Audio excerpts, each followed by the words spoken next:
जनवरी 2023 का जो monthly current affairs की जो सीरीज आपके साथ हमने डिस्कस की थी, उसमें मंथ जनवरी की करंट अफेयर्स थोड़ा सा क्या बहुत ज़्यादा डिले हो गया, बट आप बिल्कुल निश्चिंत रहिए क्योंकि आगामी कोई एग्ज़ाम्स भी ऐसे नहीं हैं और मैं कोशिश करूँगा कि अगली बार से और जल्दी लाऊं, लेकिन फैक्ट्स वही होंगे जो हमारे एग्ज़ाम्स के लिए बहुत ज़रूरी हैं। ठीक है, तो चलिए ज़्यादा बातें नहीं करते हैं और अपना शुरू करते हैं। सबसे पहला न्यूज़ जो है वो है इनासियो लूला डा सिल्वा। ये काफ़ी कठिन नाम है, आप देख लेना। इन्होंने ब्राज़ील की लगातार तीसरी बार जो प्रेसिडेंसी है उसका जो है स्वर्ण मतलब शपथ लेना है, शपथ ली है। ठीक है, तो याद रखना है इनका नाम, ब्राज़ील के लगातार तीसरी बार बने हुए हैं। ठीक है, चलिए अगर आप उनको देखना चाहें तो ये है उनकी तस्वीर। बात कर लेते हैं नेक्स्ट है 19 ईयर्स ओल्ड कोलकाता के एक चेस प्लेयर हैं जिनका नाम है कौत्सव चटर्जी। ठीक है, वो इंडिया के 78वें ग्रैंड मास्टर बने हुए हैं। फोटो आप इसमें देख ही पा रहे होंगे। नेक्स्ट बात कर लेते हैं, यूनियन होम मिनिस्टर ने मेगा डेयरी इनोग्रेट किया है, एक मेगा डेयरी को। कहाँ? मांड्या, जो कि कर्नाटका में है। तो पूछा जा सकता है कि मेगा डेयरी अभी कहाँ हाल फिलहाल में ही इनोग्रेट की गई है, तो मांड्या कर्नाटका में, आपको इतना याद रखना है। चलिए नेक्स्ट बात कर लेते हैं, इंडिया की पहली फर्स्ट अंडर वाटर मेट्रो बनाई गई है। किस रिवर पर? हुगली रिवर पर। कहाँ से कहाँ तक की कनेक्टिविटी होगी? हावड़ा एंड कोलकाता। तो पहली अंडर वाटर मेट्रो बनाई गई है हुगली रिवर में, हावड़ा और कोलकाता के बीच में इसकी कनेक्टिविटी होगी और ये दिसंबर 2023 तक ऑपरेशनलाइज होती है वो हो जाएगी। ठीक है, नेक्स्ट बात कर लेते हैं, सेंट्रल डिटेक्टिव ट्रेनिंग इंस्टीट्यूट। पहला है सेंट्रल डिटेक्टिव ट्रेनिंग इंस्टीट्यूट, वो देवनहाली जो कि कर्नाटका में है वहाँ पर खोला जा रहा है।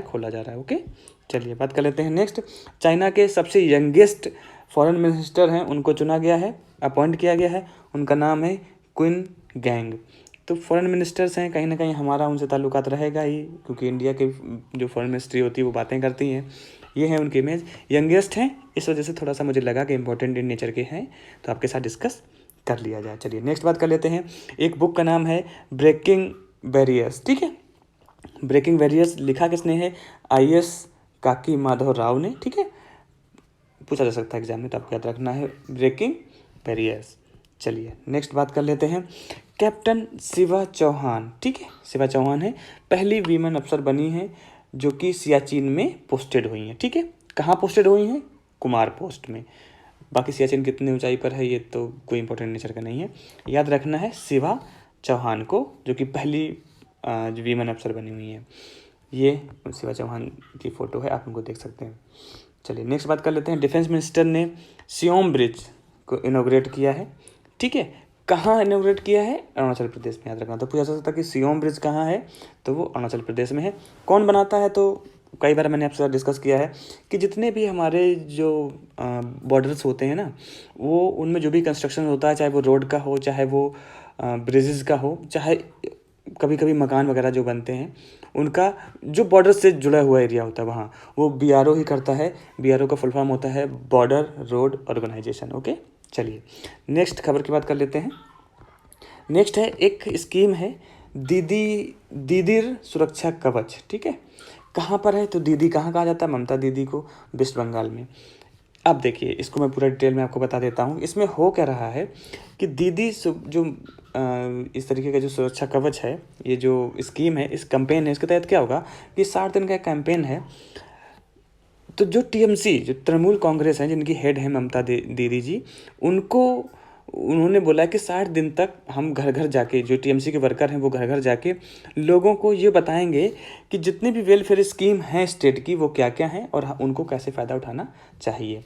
तो दीदी सुरक्षा कवच आपको याद रखना है, दीदी की सुरक्षा कवच, स्टेट पॉलिसीज़ क्या क्या हैं वो बताई जा रही हैं। चलिए बात कर लेते हैं नेक्स्ट, तो under state food security scheme, जो हमारी हर एक स्टेट की फूड सिक्योरिटी होती है, उड़ीसा स्टेट ने क्या किया है कि 1 साल तक और चावल फ्री देने का ऐलान किया है। तो आपको याद रखना है, एग्जाम्स में कभी कभी पूछ सकते हैं कि हाल में ही किस स्टेट ने फ्री चावल देने के लिए 1 साल का घोषणा किया है, तो वो है उड़ीसा।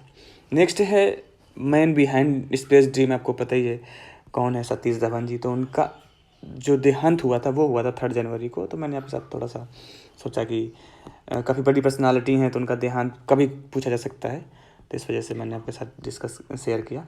चलिए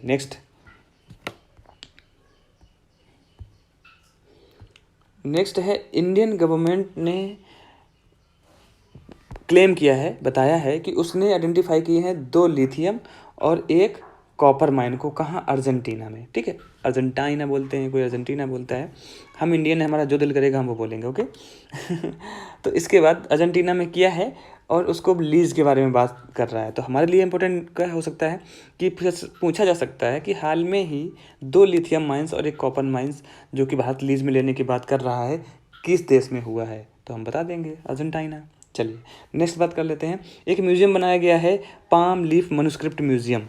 यहाँ पे क्या होगा कि जो पाम लीफ होती है उसमें स्क्रिप्टिंग की जाएगी, वीडियो जो ऑडियो विजुअल होंगे टेक्नोलॉजी के तहत। कहाँ खोला जा रहा है?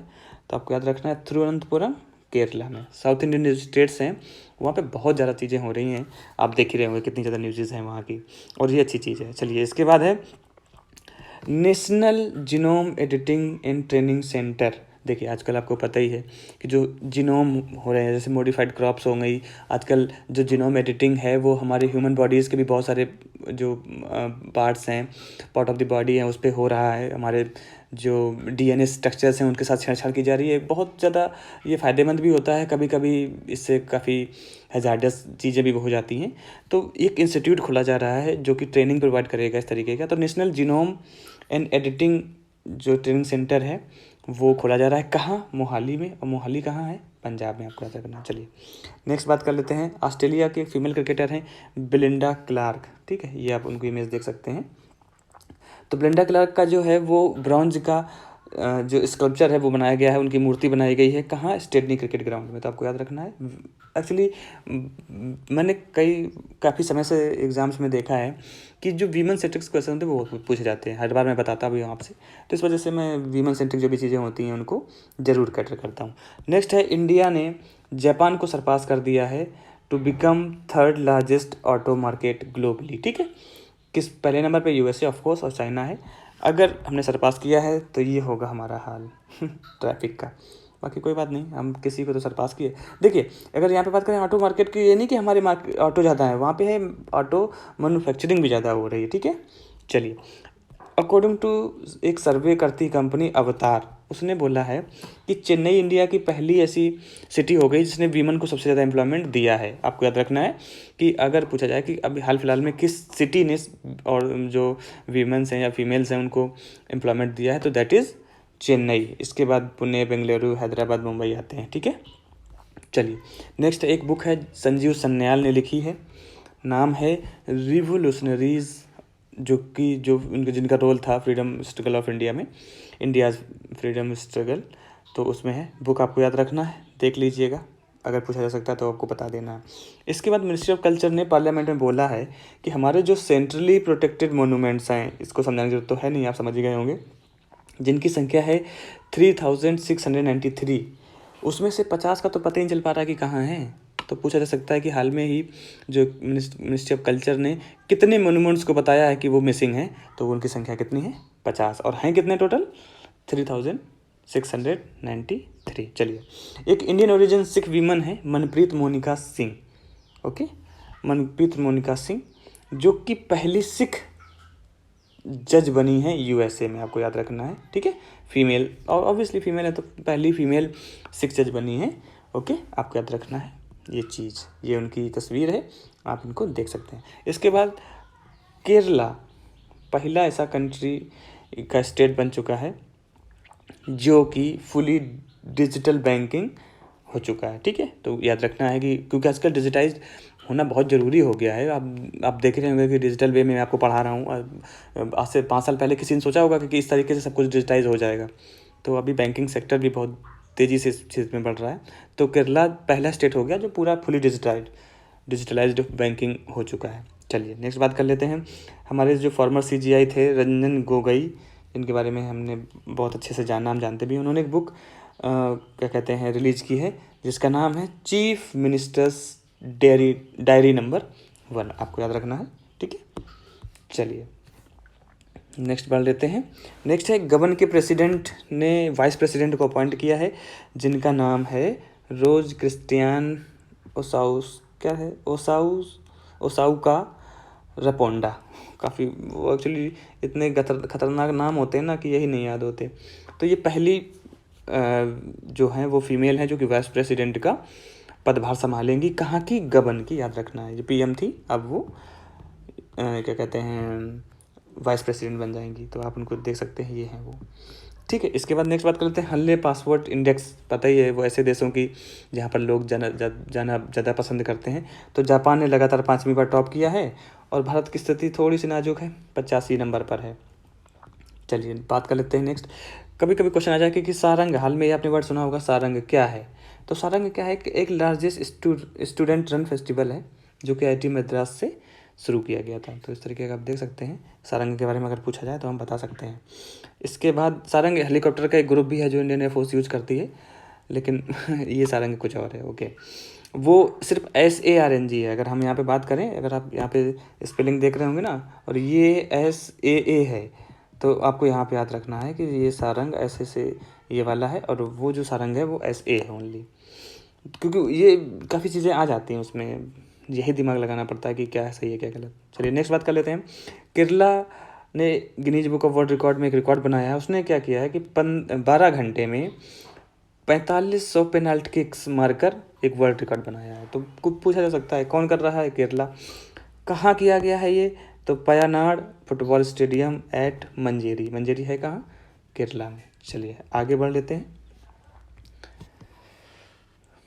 आगे है, देखिए ये आगे सबसे पहले मैं आपको ये बता देता हूँ कि न्यूज़ क्या है। न्यूज़ है कि जो वर्ल्ड बैंक है, आपको पता ही बहुत बड़ा इंस्टीट्यूट है, वर्ल्ड बैंक ने बोला है कि इंडिया की जो ग्रोथ होगी फाइनेंशियल ईयर 23 में।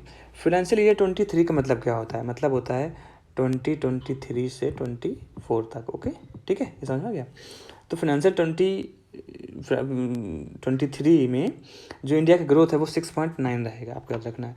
अभी जो सर्वे हुआ था हमारा उसमें बोला गया है कि 6.7 रहेगा। ठीक है, तो याद रखना है 2-3 चीज़ें, जैसे और बहुत सारे कोई भी चला आएगा मुंह उठाकर इंडिया के GDP को बताने लगेगा कि इतनी ग्रोथ करेगी उतनी ग्रोथ करेगी। हमें सबको नहीं पढ़ना है, हमें सिर्फ 3-4 जो वैलिड हैं, जैसे इकोनॉमिक ये वर्ल्ड बैंक हो गया, IMF हो गया, हमारा सर्वे जो हो गया, ठीक है, ये जो बता दें इनके बारे में, इकोनॉमिक सर्वे की बात कर रहा हूँ मैं, ठीक है, वो यही जो बता दें ठीक है, बाकी सबका हमें नहीं करना कि किस एजेंसी ने क्या बताया है। चलिए बात कर लेते हैं। नासा एक इंडो अमेरिकन स्पेस एक्सपर्ट हैं, AC चरानिया, ठीक है, इनको चीफ टेक्नोलॉजिस्ट बनाया गया है। अब हमने इसको क्यों कैटर किया है, क्योंकि ये क्या है, इंडियन अमेरिकन है, तो कहीं ना कहीं इनका ओरिजिन इंडिया से जुड़ा हुआ है, इस वजह से एग्जाम से पूछा जा सकता है। AC चरानिया है, आपको याद रखना है। और फिर चीफ टेक्नोलॉजिस्ट के रूप में उनको चुना गया, ये बड़ी बात है। चलिए बात कर लेते हैं नेक्स्ट। फोटो आप देख सकते हैं अगर देखना चाहें तो। इसके बाद नेक्स्ट है, अभी men's hockey world cup 2023 begin हुआ, कहाँ हुआ है, तो इंडिया में इसको सेलिब्रेट किया गया है, कटक में, ठीक है। और स्टेडियम का नाम था बाराबती स्टेडियम, तो आपको याद रखना ये है इसकी इमेज। ओके चलिए नेक्स्ट बात कर लेते हैं ना। हाँ, इसमें एग्जाम्स में आ सकता है कि अभी मेंस वर्ल्ड कप हॉकी कहाँ हुआ था, तो हम भूल जाते हैं कभी कभी कि अरे कहाँ हुआ, अब फुटबॉल भी जैसे हुआ था तो वो कहाँ हुआ, तो ये चीज़ें हमें याद रखनी पड़ेंगी। अब इसके बाद है कि देखिए गवर्नमेंट ने भी कहा है कि 20% हम इथेनॉल ब्लेंडिंग शुरू कर देंगे 1 अप्रैल से। चलिए थोड़ा सा यहाँ पे मैं बता देता हूँ इथेनॉल ब्लेंडिंग होता है क्या। सबसे पहले इथेनॉल, तो जो हमारा गन्ना वगैरह होता है ना, शुगर कैन वगैरह, उससे जो मिलता है, उस जो रस होता है वो भी काफ़ी पावरफुल होता है, तो उसका मिलावट हम करते हैं पेट्रोल प्रोडक्ट्स में। अभी तक ये चल रहा है 5% का, बट अब गवर्नमेंट कह रही है कि इसको बढ़ा के हम 20% कर देंगे। तो अभी आपको ये न्यूज़ समझ में आ गई। एग्जाम से पूछा जा सकता है कि 1 अप्रैल से या आने वाले समय में भारत कितने % इथेनॉल ब्लेंडिंग करने की योजना बना रही है, तो हमें बताना है 20%। चलिए नेक्स्ट बढ़ लेते हैं। UK ट्रेजरी, UK मतलब यूनाइटेड किंगडम की ट्रेजरी एडवाइज़र थी क्लार्क लॉम्बार्डेली, ठीक है। इनको अब अपॉइंट किया गया है OECD की चीफ इकोनॉमिस्ट, ठीक है। एक बहुत बड़ी जो होती है, एक क्या बोलते हैं, इंस्टीट्यूशन है, तो हमें याद रखना है। अगर हम बात करें OECD, तो OECD का होता है इकोनॉमिक कोऑपरेशन एंड डेवलपमेंट, ये उनकी तस्वीर है, आप देख सकते हैं। चलिए नेक्स्ट बात कर लेते हैं। कैप्टन सुरभि जखमोला, अभी हमने बात वहाँ पे कैप्टन शिवा चौहान के बारे में बात की थी, अब यहाँ पे सुरभि जखमोला के बारे में बात कर रहे हैं। ये भी पहली लेडी अफसर बनी है जो कि BRO में पोस्टेड हुई हैं। और BRO कहाँ काम करता है मैंने इससे पहले आपको बता दिया है। ये सुरभि जखमोला जी की फ़ोटो है, आप देख सकते हैं। चलिए नेक्स्ट बात करते हैं USA की, यूनाइटेड स्टेट्स ऑफ अमेरिका की R. Bonnie Gabriel 71st Miss Universe चुनी गई हैं। हमें 71st नहीं याद रखना है, हमें बस इतना याद रखना है कि बॉनी गैब्रियल मिस यूनिवर्स चुनी गई हैं 2022 के लिए, ठीक है। हरनाज कौर सिंधु जो कि 2021 में भारत की बनी थी, उन्होंने इनको रिप्रेजेंट बनाया, मतलब अपना जो ताज था वो दिया है। ये उनकी तस्वीर है, आप देख सकते हैं, ठीक है। चलिए अब हम बढ़ते हैं नेक्स्ट उसमें। तो इटालियन एक साइंटिस्ट हैं जिन्होंने गिनीज बुक में अपना नाम दर्ज कराया है। उनका जो गिनीज बुक में नाम लिखा गया है वो लिखा गया कि उन्होंने मिरर टाइपिंग से 81 किताबें लिखी हैं। बात कर लेते हैं मिरर टाइपिंग की। तो मिरर टाइपिंग क्या होता है कि वो ऐसा कुछ लिखते हैं कि जो मिरर है उसमें ही फिर हम सही से देख पाएंगे। ओके, तो this is called mirror typing. नाम याद रखना है, कहाँ के हैं, इटालियन है। अगर आप उनको देखना चाहें इस तरीके की उनकी ये बुक है। ओके, चलिए नेक्स्ट बात कर लेते हैं।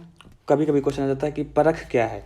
तो परख एक एजुकेशनल नॉर्म्स एंड स्टैंडर्ड्स जो असेसमेंट रेगुलेटर है, वो है एजुकेशनल का रेगुलेटर है जो कि NCERT ने बनाया है। तो परख के बारे में आप समझ गए। चलिए बात कर लेते हैं नेक्स्ट। कोलम केरला के एक ऐसा स्टेट है जो कि पहला कॉन्स्टिट्यूशनल लिटरेट डिस्ट्रिक्ट बन चुका है पूरे इंडिया का। बात कर लेते हैं कि कॉन्स्टिट्यूशनल लिटरेट है, इसका वर्ड मीनिंग क्या होगा। तो देखिए जैसे हम लोग एस्पिरेंट्स होते हैं, वो किसी भी फील्ड के, चाहे UPSC के, चाहे UPPSC के, चाहे बैंकिंग के, चाहे SSC वगैरह के, किसी भी तरीके के हम एस्पिरेंट्स हो सकते हैं। तो हम लोग क्या करते हैं, हम history, geography, philosophy, economy, polity सब कुछ पढ़ते हैं। तो हम जब पॉलिटी पढ़ते हैं तो उसमें हम अपना कॉन्स्टिट्यूशन पढ़ते हैं और उसका पूरा मकसद ये होता है कि कैसे कॉन्स्टिट्यूशन हमारा काम करता है, कैसे हमारी जो लॉ पद्धतियाँ हैं वो काम करती हैं, क्या क्या हमारे राइट्स हैं, क्या क्या हमारी ड्यूटीज़ हैं। तो ये जो अवेयरनेस होती है उसको हम बोलते हैं कॉन्स्टिट्यूशनल लिटरेरिज्म। तो इस तरीके से पूरा आप समझ गए होंगे कि वहाँ के सारे लोगों को इस तरीके से लिटरेट किया गया है जिनको पॉलिटी पढ़ाई गई है। ओके, और अच्छे से, जो कि हमारे वर्क करती वैसे, क्योंकि आपने देखा होगा जो हमारा सिलेबस होता है उसमें भी हमारी प्रधानमंत्री कैसे बनते हैं, राष्ट्रपति कैसे बनते हैं। तो this is something how we can say कि कॉन्स्टिट्यूशनल लिटरेसी चलती है। बट यहाँ पे अलग से ही सब लोगों को, वेदर वो स्कूल जा रहे हैं या नहीं जा रहे हैं, सबको लिटरेट किया गया है। चलिए बहुत ज़्यादा भाषण हो गया, आगे बात करते हैं। आपने सुना ही होगा NSA के बारे में, जो हमारे नेशनल सिक्योरिटी एडवाइज़र होते हैं। अब एक डेप्यूटी NSA का भी चयन किया गया है जो कि पंकज कुमार सिंह बने हैं, जो कि थे क्या, रिटायर्ड DG थे, डायरेक्टर जनरल थे किसके, BSF के। तो हमें इतना सब कुछ याद नहीं रखना है, हमें सिर्फ याद रखना है डेप्यूटी NSA कौन है, पंकज कुमार सिंह। चलिए ये उनकी तस्वीर है, आप देख सकते हैं। नेक्स्ट बात कर लेते हैं। इंडिया बांग्लादेश के बीच में फ्रेंडशिप पाइपलाइन निकाली गई है। कहाँ कहाँ, बांग्लादेश पेट्रोलियम कॉरपोरेशन पर्वतीपुर डिपोट से कहाँ, निमोलीगढ़ रिफाइनरी लिमिटेड सिलीगुड़ी। तो कहने का मतलब सिर्फ इतना है कि पर्वतीपुर और सिलीगुड़ी के बीच में, जो कि बांग्लादेश और इंडिया की जो 2 जगहें हैं, वहाँ पर एक पाइपलाइन दी जा रही है, पेट्रोल पाइपलाइन, जिसमें पेट्रोलियम का आदान प्रदान होगा। ठीक है, पूछा जा सकता है कि अभी हाल में ही बांग्लादेश के साथ कहाँ कहाँ क्या क्या हुआ है, बाकी आप बहुत समझदार, आप सब समझ जाएंगे। चलिए अगर आप पाइपलाइन देखना चाहते हैं तो ये है। अच्छा, कभी कभी आप, जब मैंने पहली बार देखा था तो मैं देखता था कि इस तरीके की ये पाइपलाइन बनी हुई है तो कोई जो भी चाहता हो कि चलो नुकसान पहुंचा देते हैं, क्योंकि हम जिस गांव से अगर वहाँ से निकल जाए तो इसमें तो लोग छेद कर देंगे, गोली मार देंगे, कुछ भी करके इसमें कहीं ना कहीं होल कर देंगे। तो क्या होता है, मैं आपको बताता हूँ उसके पीछे का राज ये होता है कि ये इतनी ज़्यादा सेंसिटाइज होती हैं और इतनी ज़्यादा इनमें अलार्म सिस्टम होता है कि अगर इसको कोई भी टच करेगा, हालांकि इसमें अगर कोई होल कुछ हो गया तो सेंसर्स इतने बड़े इफेक्टिवली काम करते हैं कि पता चल ही जाता है लोगों को। बट अगर इसको कोई टच भी करेगा तब भी लोगों को पता चल जाएगा कि नहीं किसी ने छेड़छाड़ की है। तो इस तरीके का रहता है। हाँ, एक चीज़ और है कि क्या सप्लाई होगा उसमें, तो सप्लाई होगा डीजल। ओके, चलिए नेक्स्ट बात कर लेते हैं। फितूर, कभी कभी वर्ड आ जाएगा कि फितूर क्या है।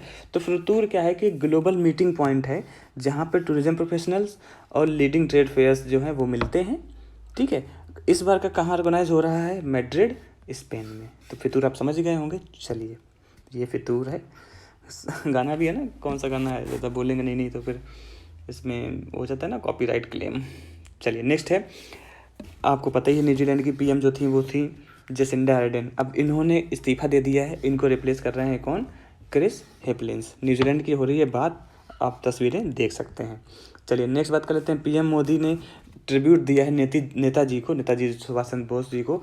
और जो 21 अंडमान आइलैंड थे उनका जो परमवीर चक्र अवार्डी थे 21, उनके नाम पर कर दिया है। अगर आप लिस्ट देखना चाहते हैं तो बिल्कुल मैं आपको लिस्ट दिखा देता हूँ।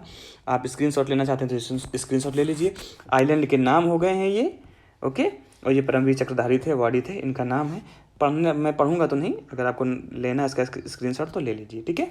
चलिए नेक्स्ट है, जैसे हमने देखा था कि अभी कोरोना के टाइम पे हमने कोविन एक गवर्नमेंट ने क्या कहते हैं प्लेटफॉर्म दिया था, जहाँ पे हम अपने आप को रजिस्टर करते थे और वैक्सीन लेते थे। इस तरीके से गवर्नमेंट ने लॉन्च किया है यूविन, जहाँ पर हम यूनिवर्सल इम्यूनाइजेशन प्रोग्राम के तहत अपना एनरोल करवाएंगे अपने आप को, बच्चों को, और जितनी भी इम्यूनाइजेशन स्कीम्स होती हैं उनको हम लेंगे, ठीक है। इस तरीके का ये बना रहेगा। इसके बाद है ICC become the most followed international sports federation on social media. बाकी आप समझ आ रहे हैं कि ICC सबसे ज़्यादा सर्च हो गया सोशल मीडिया में फॉलो किया जाने वाला। फुटबॉल पहले होता था, अब फुटबॉल को पीछे कर दिया। चलिए नेक्स्ट बात कर लेते हैं। आ सकता है कि अभी हाल फिलहाल में ही ऑरेंज फेस्टिवल मनाया गया। कहाँ मनाया गया, क्योंकि यूनिक नाम लग रहा है ना, हालांकि ये 3rd एडिशन था, ठीक है। तो ये मनाया गया है नागालैंड में, आपको याद रखना है, नागालैंड में ऑरेंज जो फेस्टिवल है वो मनाया गया है। नेक्स्ट बात कर लेते हैं, वर्ड आ जाए जूस। कहेंगे कि जूस मिशन किस स्पेस एजेंसी का है, तो जूस मिशन जो है that is European space agency का। लॉन्च कब होगा, अप्रैल 2023 में।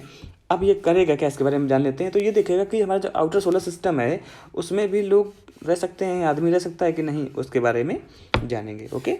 चलिए क्या, जूस याद रखना है ऑरेंज के बाद जूस, तो आप कहीं ना कहीं लिंक कर पाएंगे। चलिए नेक्स्ट बात कर लेते हैं। इंडिया का पहला ग्रीन सोलर पैनल जो फैक्ट्री होगी वो ल्यूमिनस बना रहा है। कहाँ बनाएगा, उत्तराखंड में। बाकी आप रट्टा मार लेना चलिए अभी ये सबसे इंपॉर्टेंट है, क्वेश्चन आ भी सकता है कि ICC वुमेन्स मेडन मतलब होता है पहला अंडर 19 T20 वर्ल्ड कप हुआ है। कहाँ हुआ, साउथ अफ्रीका में, ठीक है। कहाँ ऑर्गेनाइज किया गया, साउथ अफ्रीका में। जीता कौन जीत सकता है अपने अलावा, इंडिया। हराया किसको, इंग्लैंड को, ओके। तो ये 3-4 चीज़ें आपको याद रखनी है। ये हमारी जीती हुई बहनें हैं, बहुत बहुत बधाई हैं उनको। चलिए बात कर लेते हैं नेक्स्ट। हॉकी वर्ल्ड कप भी हुआ था, इंडिया में हुआ था। तो जर्मनी जीता है, हराया किसको, बेल्जियम को। कितने से, 5-4 से। कहाँ हुआ था final, Kalinga stadium, Bhubaneswar, India में। तो ये इंडिया में हुआ था तो इम्पोर्टेंट हो जाता है, तो प्लीज़ आप ध्यान रखना। चलिए बात कर लेते हैं नेक्स्ट। रिपब्लिक डे परेड होती है, वहाँ पर झांकियाँ दिखाई जाती हैं। तो इस बार की झांकी टैब्ल्यू की हिंदी झांकी होती है। फर्स्ट प्राइज मिला है उत्तराखंड की टैब्ल्यू को। उत्तराखंड ने दिखाया क्या था, तो उसने दिखाया था कि स्टेट का जो वाइल्ड लाइफ है और रिलीजियस जो साइट्स हैं उसको दिखाया था। आपको पता ही है कि बहुत सारी जो प्राकृतिक बोल सकते हैं धरोहर है वो उत्तराखंड में समाहित है, तो उस वजह से इनको फर्स्ट प्राइज़ मिला है। चलिए ये आप देख सकते हैं उनकी झांकी, चाहे तो आप स्क्रीनशॉट भी ले सकते हैं, आपकी मर्जी। इसके बाद नेक्स्ट बात कर लेते हैं Ladli Behna scheme. Ladli Behna scheme simple समझ में आ रहा है, बहनों के लिए होगा, मतलब गर्ल्स के लिए है। कहाँ है ये हमें याद रखना है, MP में हो रही है। इसमें क्या होगा कि नो मैटर कि किसी भी गर्ल का कौन सा कास्ट स्टेटस है, उनको 1000 रुपये दिए जाएंगे मंथली, क्योंकि उनका थोड़ा बहुत अपलिफ्टमेंट हो। चलिए नेक्स्ट बात कर लेते हैं, बस इतना ही था चलिए यहाँ तक आप बने रहे, अपने आप को संभाल के रखा। मेरी इतनी जो बोल सकते हैं कि